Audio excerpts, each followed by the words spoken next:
Have you ever walked out of the salon with a fresh bob haircut and paused in front of the mirror, tilting your head just slightly, trying to convince yourself you love it? It's neat, it's well cut, it should look good, but somehow it doesn't feel like you. Maybe it feels a little too stiff, a little too safe, or worse, like it belongs to someone from another decade, and not in the timeless way. If that's ever happened to you, you're not alone, especially after 50. We've earned the right to wear something that reflects who we are now, not who we were 20 years ago.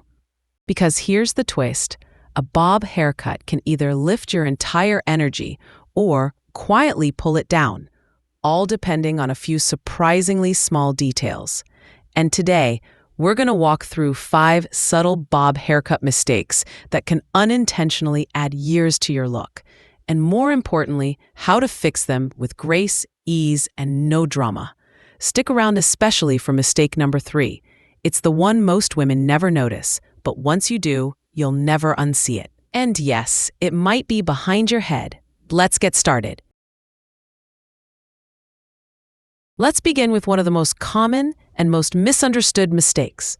A bob that looks polished, but feels frozen. You know the type. Perfectly even ends. Edges so straight they could slice butter. Maybe even sprayed into place like it's bracing for a wind tunnel. It might photograph beautifully, but in real life, with real movement, real expression, it often ends up looking rigid, sharp, even a little severe. Here's the thing. As we age, softness becomes our secret strength. A haircut that moves with us, that catches the light when we turn our head, that has a little bit of give, brings warmth and vitality back to the face. But one that just sits there, it can exaggerate every line and flatten all that beautiful natural volume. I once had a bob that looked fabulous in the salon mirror. I felt great for exactly 2 hours. Then I got home, saw myself in daylight, and thought, why does this feel like a helmet? So how do we soften the armor? Add a little texture, subtle layers, slightly feathered ends, even a bit of movement around the face. And when it comes to styling, ditch the heavy sprays. Choose lightweight mousses or soft creams that let the hair breathe.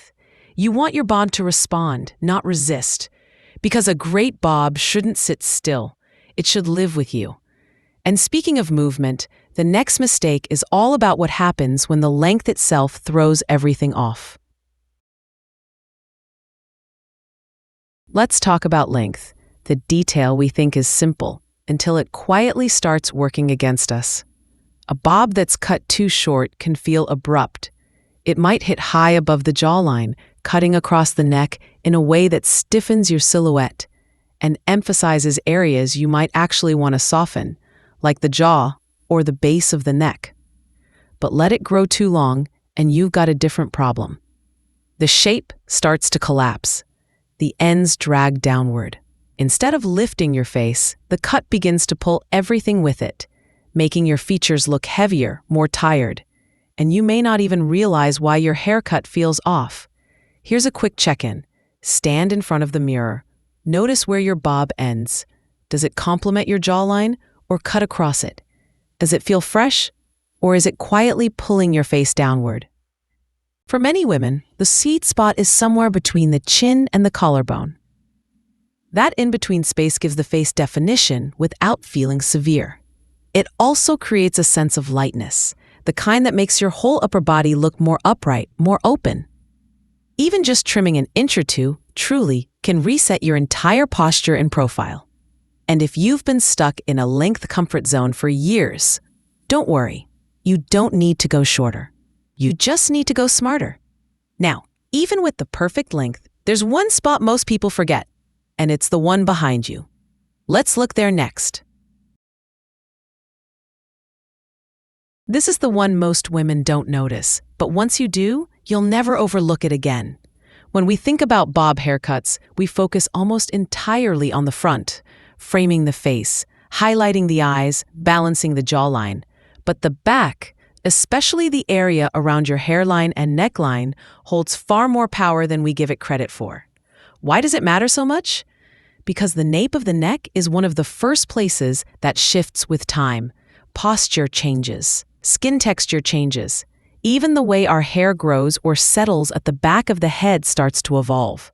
And if your bob ends with a heavy, blunt line across that area, it can emphasize everything we're trying to soften.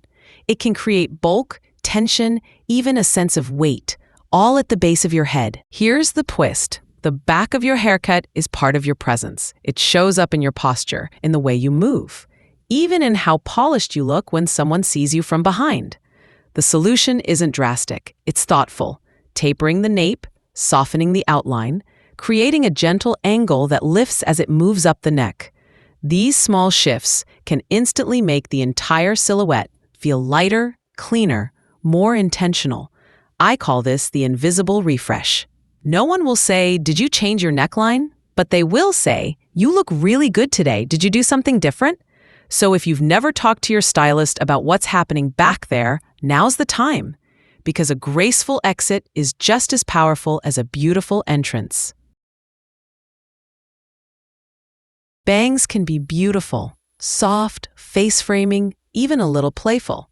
But they can also be the fastest way to date your entire haircut, without you even realizing it. We've all seen it, or maybe even lived it. Those heavy, straight-across bangs that felt chic in the 80s, and then just kind of stayed. Or the thick, helmet-like fringe that hides the entire forehead and casts a shadow over the eyes. The issue isn't that bangs are wrong. It's that bangs, like faces, change over time. And when they don't evolve with us, they can start to overpower, rather than highlight, the features we want to show off. Think of it this way. Outdated bangs act like a wall. Modern fringe, like an open doorway. Softer, more fluid styles, like wispy curtain bangs that part gently in the middle, or longer side swept pieces that blend into your bob, can lift your face, brighten your eyes, and create movement where heaviness used to be. And it's not just about how you look.